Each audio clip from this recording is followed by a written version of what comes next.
नमस्ते दोस्तों। दो सिंगल फेज ट्रांसफॉर्मर्स सीरीज और पैरेलल ऑपरेशंस कैसे करें, इस अभ्यास में आपका स्वागत है। इस वीडियो के अंत में आप निम्न कार्य में सक्षम होंगे। ट्रांसफॉर्मर के पोलैरिटी का परीक्षण करें। दो सिंगल फेज ट्रांसफॉर्मर्स को पैरेलल में कनेक्ट करें। दो सिंगल फेज सेकेंडरी ट्रांसफॉर्मर्स को सीरीज में कनेक्ट करें। आइए ट्रांसफॉर्मर में पोलैरिटी पर चर्चा करें। पोलैरिटी ट्रांसफॉर्मर की प्राइमरी और सेकेंडरी वाइंडिंग्स में इंड्यूस्ड वोल्टेजेस की दिशा को संदर्भित करती है। यदि दो ट्रांसफॉर्मर पैरेलल में जुड़े हुए हैं तो ट्रांसफॉर्मर के उचित कनेक्शन के लिए पोलैरिटी को जानना आवश्यक है। दो सिंगल फेज ट्रांसफॉर्मर्स को पैरेललिंग करने की आवश्यकता। सबसे पहले जब लोड की पावर डिमांड बढ़ जाती है तो दो या दो से अधिक ट्रांसफॉर्मर्स पैरेलल में ऑपरेटेड किए जा सकते हैं। दूसरा, जब पावर डिमांड कम हो जाती है तो केवल आवश्यक संख्या में ट्रांसफॉर्मर को उनकी फुल लोड कैपेसिटी के साथ ऑपरेट किया जा सकता है, जबकि शेष ट्रांसफॉर्मर्स को बंद किया जा सकता है और सामान्य मेंटेनेंस या सर्विस के लिए लिया जा सकता है।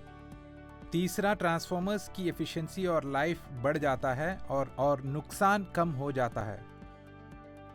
चौथा, यह बिजली की अधिक रिलायबिलिटी प्रदान करता है, अर्थात यदि एक ट्रांसफॉर्मर विफल हो जाता है या सर्विस से बाहर हो जाता है तो भी अन्य ट्रांसफॉर्मर्स एक निश्चित मात्रा में लोड की सप्लाई करेंगे।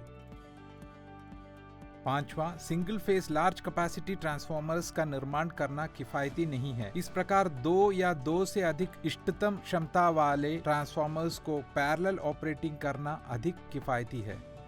छठा, ट्रांसफॉर्मर्स के लिए मेंटेनेंस शेड्यूल बनाना आसान है, जिससे मेंटेनेंस और स्पेयर्स की लागत कम हो जाती है। ट्रांसफॉर्मर का पोलैरिटी परीक्षण करें। ओम मीटर या मल्टीमीटर का उपयोग करके दिए गए ट्रांसफॉर्मर में LT और HT टर्मिनल्स की पहचान करें। पुश बटन स्विच के माध्यम से DC सप्लाई को HT से कनेक्ट करें और वोल्टमीटर को LT से कनेक्ट करें, जैसा कि सर्किट डायग्राम में दिखाया गया है। HT टर्मिनल्स को A1 और A2 के रूप में चिह्नित करें। LT टर्मिनल्स को A1 और A2 के रूप में चिह्नित करें।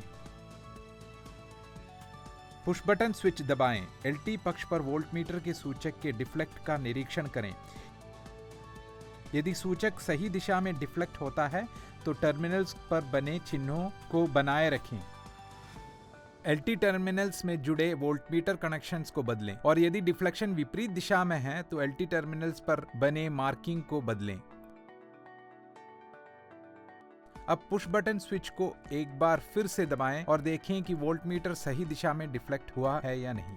ट्रांसफॉर्मर के सेकेंडरी को सीरीज में कनेक्ट करें।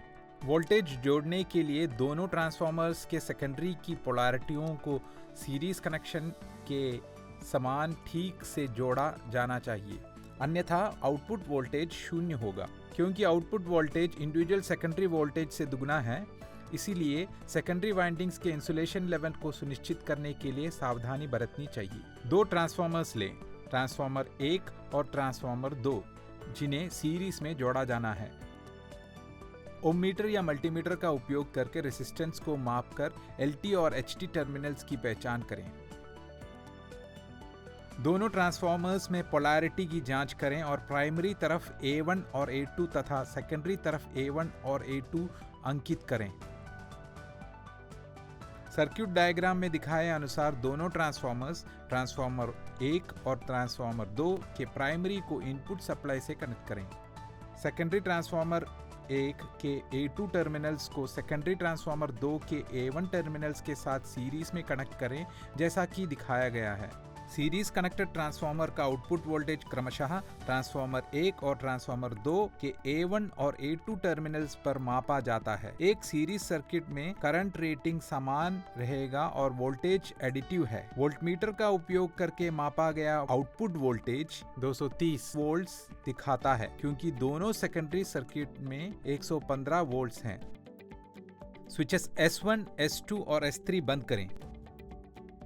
प्राइमरी वोल्टेज V1 और सेकेंडरी वोल्टेज V2 को मापें और उन्हें टैबुलेशन में रिकॉर्ड करें। सुनिश्चित करें कि ट्रांसफॉर्मेशन रेशियो समान है।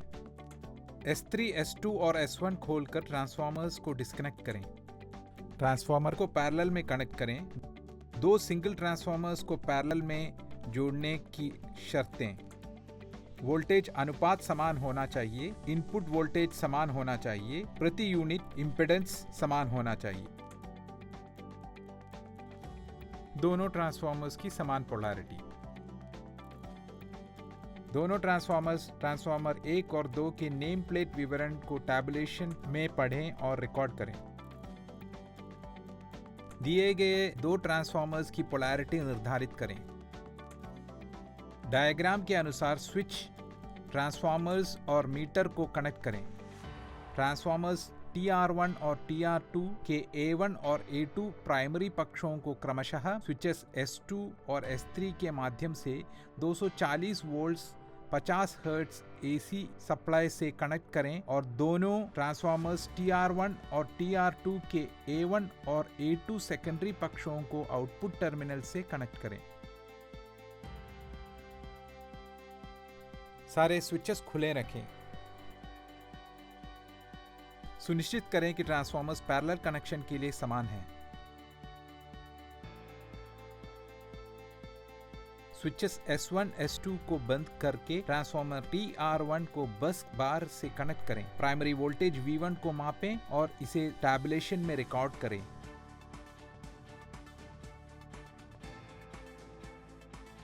स्विच S3 को बंद करें। ट्रांसफॉर्मर TR2 के प्राइमरी वोल्टेज की जांच करें और इसे रिकॉर्ड करें।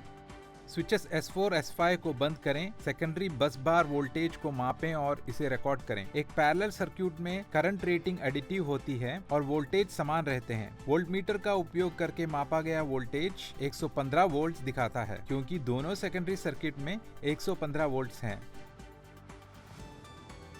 सभी स्विचेस बंद कर दें और दोनों ट्रांसफॉर्मर्स को डिस्कनेक्ट कर दें। निष्कर्ष: सीरीज में कनेक्ट होने पर ट्रांसफॉर्मर्स के सेकेंडरी वोल्टेज पर प्रभाव एडिटिव होते हैं। पैरेलल में कनेक्ट होने पर ट्रांसफॉर्मर्स के सेकेंडरी वोल्टेज पर प्रभाव समान होते हैं।